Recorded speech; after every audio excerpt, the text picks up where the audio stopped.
Shefty, some news this morning was Deshaun Watson's rehab had a setback, and now his status for 2025 is uncertain. So basically going forward, that'll be known as the worst trade and contract in the history of the NFL, and now no players will ever get a guaranteed contract. But that's completely beside the point. Do you think that the Browns, now that they sit at the second overall pick, are going to consider drafting a quarterback in this upcoming class, or do you see them maybe signing like a veteran a la Kirk Cousins if he is a free agent? I think that they were considering drafting a quarterback at 2 and signing a free agent before this Deshaun Watson diagnosis that came in this morning. I think that when you look at that draft board, the way it sits, they're sitting there with the number 2 pick.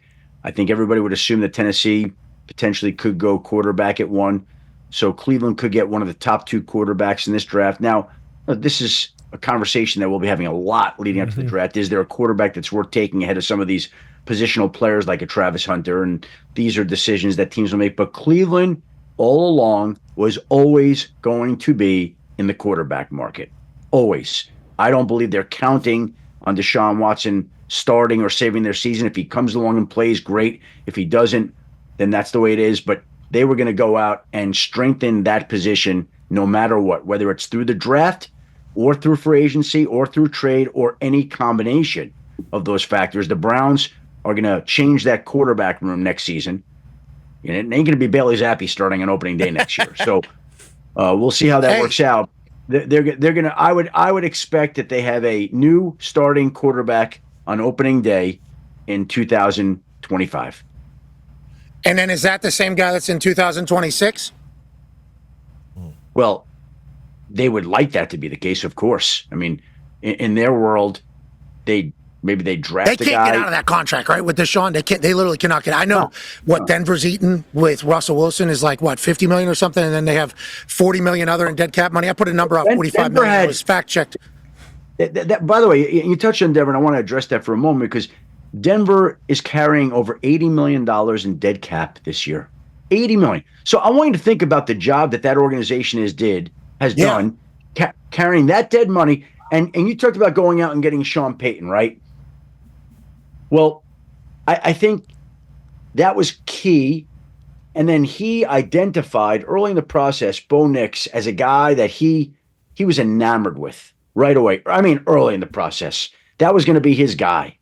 And if you have a head coach as sharp as Sean and a quarterback like Bo Nix, who Steve Spagnuolo this past weekend was comparing to a junior version of Josh Allen. Now, again, it's early, a lot of time left, but to even be in that conversation is something, considering the poor play that the Broncos have gotten at that position. They haven't been to the playoffs since 2015. They've turned it around. They've got their coach. They've got their quarterback. They're feeling great. I mean, that's unbelievable with all the dead cap money, the job that organization did. So well done by them. Where are we going? I forget. I diverted. Well, here, let's just finish this point. Then we'll get back to the Cleveland Browns potentially eating all that dead cap, like the Denver Broncos chose to do with the Russell. Hold on, Shefty, Jesus. To make your point about Sean Payton loving Bo Nix, here's him on our draft night spectacular, literally 15 minutes after he drafted him.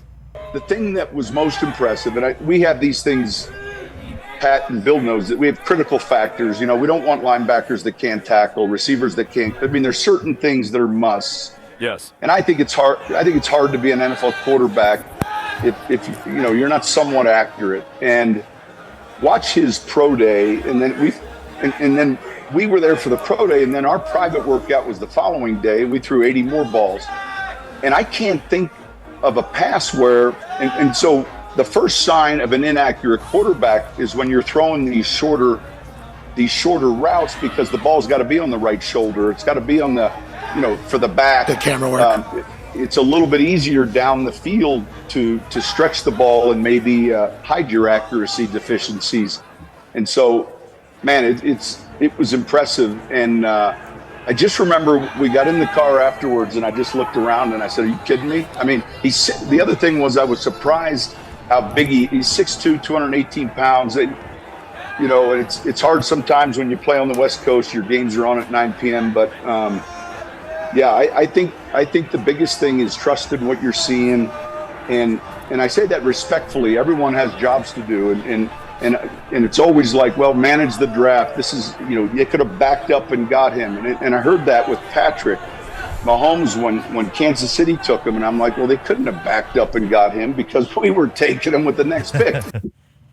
Okay, so Sean Payton was going to draft Patrick Mahomes, and he fell in love with Bo Nix when he threw 80 more balls the day after his pro day and went bananas.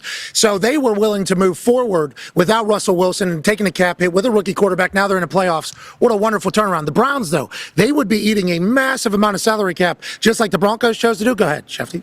Well, here's what I was going to say. We've got, I think, a couple of teams that have provided roadmaps to the Cleveland Browns to show how it's done. A couple of years ago, the Tampa Bay Buccaneers had a similar amount in dead cap money, and they went out and got an unwanted quarterback in Baker Mayfield and turned around their franchise.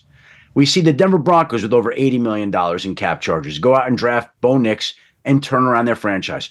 So if you're Cleveland now, in a perfect world, you're going to go draft a guy and maybe you go get Kirk Cousins, because Kirk Cousins is going to get to choose the place that he plays, being that the Falcons are basically going to be paying his salary in 2025. So whether that's Cleveland or somewhere else, he's going to get to go pick where he wants to go play in 2025. But the Browns know, even with that contract, in an ideal world, you get a rookie, that you're carrying a rookie quarterback contract, that rookie makes it in this league and can help offset the Deshaun contract over the course of the remaining term of it. In that rookie contract at the quarterback position is so vital, which is why the people in Atlanta have so many questions. But, hey, Kirk Cousins is going to be on the market probably quickly in due time. They'll get that all sorted. So will Andrew Berry in the Browns, I assume.